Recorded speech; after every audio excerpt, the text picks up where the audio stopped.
Assalamualaikum warahmatullahi wabarakatuh. Perkenalkan, nama saya Muhammad Yazid Mu'tasim dari kelas 1A dengan NIM 20613008. Akan mereview materi ilmu ukur tanah yang telah saya pelajari. Apa saja sih dasar-dasar ukur tanah itu?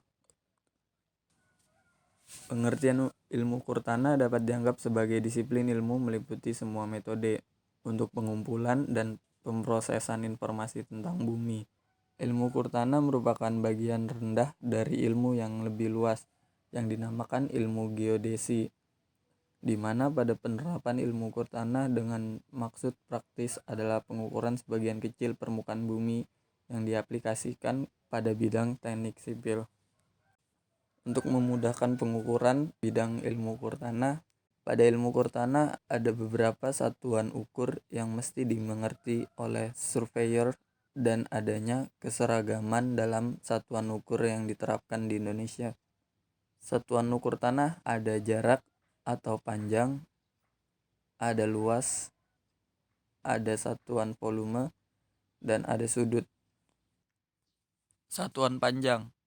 Di Indonesia umumnya kita menggunakan satuan jarak kilometer, dan jika jarak pendek kurang dari 1 kilo, sebaiknya gunakan satuan meter. Berikut tangga satuan panjang di bawah ini.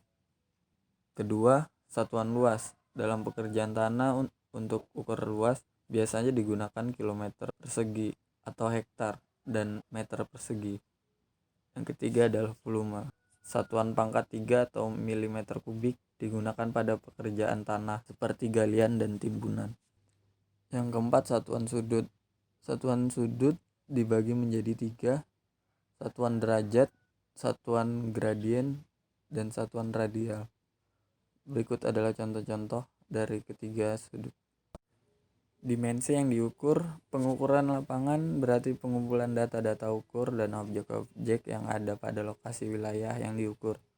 Secara umum pada pekerjaan sipil, maka dimensi yang diukur meliputi 1. Pengukuran jarak atau luas. Pada pengukuran jarak dapat digunakan peralatan yang sederhana seperti meteran, water pass, total station, dan lain sebagainya.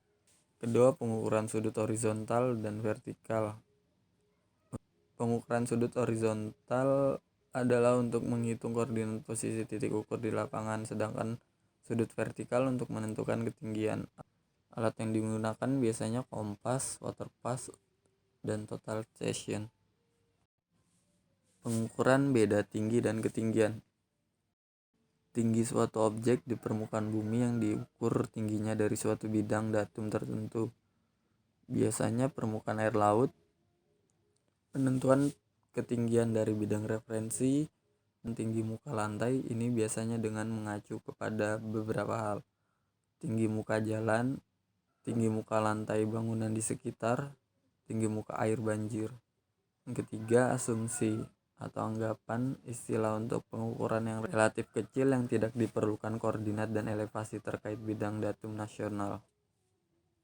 Skala adalah perbandingan antara suatu jarak di atas peta dan jarak yang sama di atas permukaan bumi.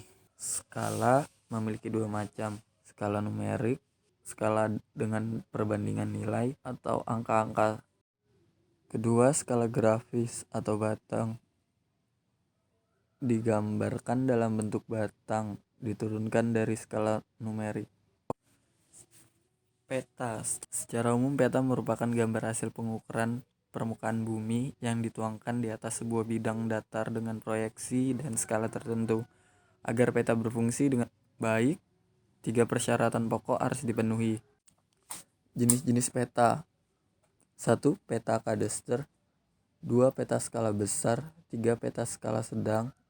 4. Peta skala kecil. 5. Peta skala geografis lebih kecil. Peta berdasarkan pada data yang ditonjolkan. 1. Peta umum, menggambarkan segala penampakan yang ada di dalam suatu daerah. Peta khusus, penggambaran pada topik atau tema tertentu saja. Misal peta lokasi, peta kriminalitas, dan peta kepadatan penduduk. Unsur-unsur dalam peta. Pada pembuatan peta yang baik dan benar, maka sebuah peta haruslah berisi hal-hal berikut di bawah ini. Proyeksi peta digunakan model UTM. Demikian juga untuk garis lintang, dan selanjutnya adalah garis meridian pertama. Sepertinya hanya itu yang dapat saya sampaikan. Kurang lebihnya mohon maaf jika ada salah kata dan materi. Terima kasih.